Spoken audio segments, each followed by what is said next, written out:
পশ্চিম মেদিনীপুর জেলার গড়বেতা পশ্চিম মেদিনীপুরের চন্দ্রকোনা রোডে বিজেপি সদস্য সংগ্রহ অভিযানে দিলীপ ঘোষ। পশ্চিম মেদিনীপুর জেলার গড়বেতা 1, 2 ও 3 নম্বর ব্লকে অনুষ্ঠিত হলো বিজেপি সদস্য সংগ্রহ অভিযান। সেই অভিযানে অংশগ্রহণ করেন বিজেপি নেতা দিলীপ ঘোষ। বলেন, বিজেপির নিজস্ব সংবিধান মেনে প্রতি 6 বছর ছাড়া আমাদের সদস্য সংগ্রহ অভিযান শুরু হয়। এবারও তার অন্যথা হয়নি, শুরু হয়েছে বিজেপি সদস্য সংগ্রহ অভিযান। তিনি আরও জানান, নরেন্দ্র মোদীর আমলে ভারতবর্ষের নাম আজ আমেরিকা, চীন, রাশিয়া, ব্রিটেন, ফ্রান্স, জার্মানির মতো উন্নতশীল দেশের সাথে তুলনা করা হয়। তাই বিজেপির সদস্য হওয়া আপনার কাছে গর্বের ব্যাপার। বিজেপির সদস্য আজ ভারতবর্ষের প্রতিটা বুথে আছে। সারা পৃথিবীর সবথেকে বড় রাজনৈতিক দলটার নাম বিজেপি। এদিন তিনি গড়বেতা 3 নম্বর ব্লকের চন্দ্রকোনা রোডে দেখা করেন। আলু বীজ মার্কেটের সকল ব্যবসায়ী ও চাষিদের সাথে কথা বলেন পথ চলতি মানুষের সাথেও। সকলকে আবেদন করেন বিজেপির সদস্য সংগ্রহ অভিযানে যোগ দিয়ে বিজেপির সদস্য হতে।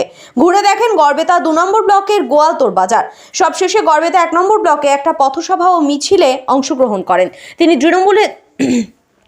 তিনি তৃণমূলের দুর্নীতির বিরুদ্ধে বিজেপির হাত শক্ত করতে সকল গড়বেতাবাসীকে এক হয়ে বিজেপির সদস্য হতে আবেদন করেন। অভিযোগ করেন, পশ্চিমবঙ্গের তৃণমূল নেত্রী বাংলাদেশ শরণার্থীর নামে রোহিঙ্গা নিয়েছে, পশ্চিমবঙ্গকে রোহিঙ্গা প্রদেশ বানাতে চাইছে।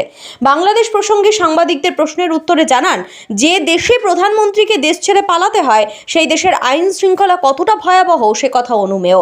বাংলাদেশে হিন্দুদের উপর অত্যাচার হচ্ছে, বাংলাদেশের সর্বনাশ আসন্ন।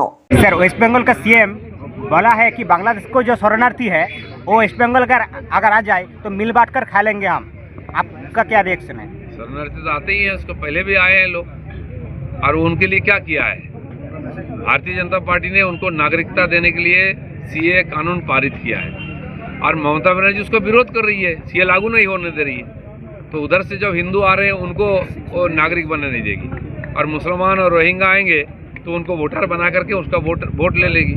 तो ये तो देश के खिलाफ ही है। आतंकवादी आ रहे हैं उसके लिए बना देंगी, लेकिन जो शरणार्थी हिंदू है जो पीड़ित होकर आ रहे हैं उसको जगह नहीं देती है। क्या मतलब है?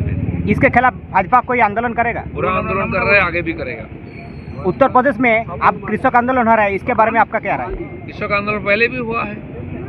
सरकार किसान लोगों का जो भी डिमांड है उसको पूरा कर रही है। कानून उनके हित में लाए थे, लेकिन किसान तो भड़क गए, दूसरे काम में चले गए, नुकसान उन्हीं का हुआ है। आगे भी मोदी सरकार बीज, खाद, किसान के लिए दूसरा सुविधा, घर में चावल दाल सब पहुंचाने की व्यवस्था कर रही है। बांग्लादेश में इस्कॉन का जो प्रमुख है उसका बेल बॉन्ड खारिज हो गया है, इसके लिए आपका क्या राय है? जिस देश में सुप्रीम कोर्ट का मुख्य न्यायाधीश देश छोड़ के भाग जाते हैं, जिस देश के प्राइम मिनिस्टर देश छोड़ के भाग जाते हैं, वहाँ न्याय नहीं हो सकता है। सामान्य जनता क्या करेगी? इसलिए उसका बांग्लादेश की भविष्य अंधेरे में है। कुछ थोड़ी मुट्ठी भर लोग जो पागल है, जो टेररिस्ट है, जो मौलवादी है, इनके हाथ में देश चला गया है, सरकार नहीं है। इसलिए वहाँ के लोगों की परेशानी है, उस देश की सत्यानाश हो रही है आगे चल करके। जो हमारे हिंदू हैं, संख्यालघु, उनके ऊपर तो पीड़न हो ही रहा है, लेकिन उन्होंने इस देश के लिए खून दिया, पसीना दिया, देश को स्वतंत्र किया, बांग्लादेश बनाया। आज उन्हीं का ऊपर अत्याचार हो रहा है, तो उसका अभी नतीजा भुगतना पड़ेगा बांग्लादेश को। ठीक है।